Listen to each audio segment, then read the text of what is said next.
The world before the disconnect. Imagine waking up to silence, not the peaceful kind, but the strange kind. No buzzing phone, no Instagram notification, no good morning text. You reach for your phone, but apps won't load. Wi-Fi? Dead. Mobile data? Gone. You restart your router, you check your signal, and then you realize it's not just your phone, it's everyone. At 6:07 a.m. UTC, the internet across the globe shuts down completely. No websites, no emails, no apps, no banking, no communication. But what happens next? The first 10 minutes. In the first 10 minutes, panic is localized. People assume it's their service provider or a temporary outage. But when even Google doesn't work, the mood starts shifting. Tech companies like Amazon, Meta, Microsoft, and Netflix see all their services go dark. At airports, boarding systems freeze. In hospitals, cloud-connected medical devices stop updating. Traffic lights in smart cities go haywire. And every online stock exchange, frozen mid-trade. A financial earthquake. At minute 11, the real trouble begins. Banks lose access to internal servers. ATM machines stop working. Digital wallets like PayPal, Venmo, and UPI fail.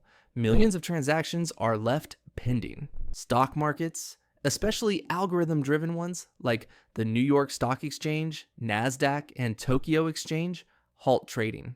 In countries like India, Brazil, and Kenya, where UPI and mobile payments are lifelines, chaos hits the streets. Merchants can't process payments. Cash becomes king again, but very few have it. Crypto markets, completely paralyzed. No blockchain sync, no trading, no access to your wallet. Cities in confusion. By hour 1, cities begin feeling the heat. Smart homes can't unlock doors. People locked out of their own buildings. Smart cars can't navigate. Food delivery, ride sharing, GPS, offline. Even gas stations that depend on digital pumps stop working. In some parts of Europe, metro systems freeze mid-route. In North America, traffic management systems break down. In parts of Asia, digital ID systems crash. Airports ground flights worldwide. Pilots can't access digital navigation. Towers can't coordinate due to lack of IP communications. Hospitals and health under pressure. In hospitals, some life-saving devices are connected to the cloud. Without connectivity, real-time updates to patient vitals stop. Telemedicine, gone. Medical histories, unavailable.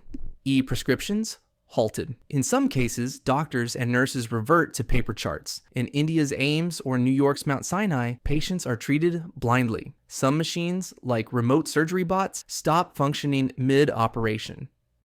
The silence of social media. As the hours stretch, a strange kind of silence takes over. No WhatsApp, no Instagram, no Twitter/X, no TikTok. Influencers vanish. News disappears. There's no way to verify anything. You hear rumors about war, aliens, or EMP attacks, but you have no way to know what's real. In homes, parents panic. Teens stare blankly at screens. Zoom classes freeze mid-lecture. And a generation addicted to scrolling begins to feel the withdrawal. The Great Supply Freeze. Factories pause production, shipping routes break down, order systems don't update. Amazon's warehouses halt fulfillment. Logistics services like FedEx, DHL, and even local postal systems suffer. Pharmaceuticals, food, and fuel shipments don't move. There's no way to track a truck or receive a dispatch. Grocery stores run out of essentials. People begin hoarding, just like during COVID, but faster. A global political crisis. By the 8th hour, governments go into emergency mode. The US declares a digital emergency. India deploys national contingency teams.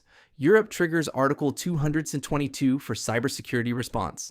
Cybersecurity experts fear a massive coordinated cyberattack, a zero-day event. The UN holds a closed-door emergency session. Military forces increase alert levels, not knowing if this is war or tech failure.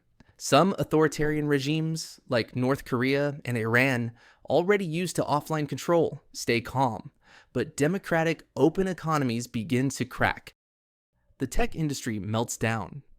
Data centers, Google, Amazon Web Services, AWS, Microsoft Azure all go offline. Thousands of engineers try to restart networks. But here's the twist. The internet isn't one switch. It's a vast, complex web of undersea cables, satellites, servers, routers, and no one knows what exactly failed. It could be a solar flare disrupting Earth's magnetosphere, a synchronized cyberattack, a failure in BGP, Border Gateway Protocol, or even a software bug cascading across providers. But without the internet, no one can coordinate the fix. Communication breakdown. People try to call each other. Phone lines are congested. Some areas have no signal at all. Businesses can't email, can't Zoom, can't Slack. Print newspapers begin preparing special editions. Radio stations dust off analog gear. Old landlines become the new heroes. But disinformation spreads faster than truth. Some say it's China. Others say it's the US. Conspiracy theories explode because there's no way to confirm anything. The internet comes back. Suddenly, ping. One phone connects, then another. Within 10 minutes, the world reconnects. Twitter is flooded with hashtags. Internet down, digital blackout, never again. Governments issue statements, tech CEOs apologize. Cybersecurity bills are fast-tracked, backup systems are reevaluated. What did we learn? The world learned something powerful. We are not just users of the internet, we are dependent on it completely. It's the nervous system of our civilization. But we built it with no central control and very little failover. The 24-hour shutdown became known as the Great Digital Silence. It changed how we look at emergency systems, offline backups, analog communication, our personal screen addiction, global cooperation in tech. Could this really happen?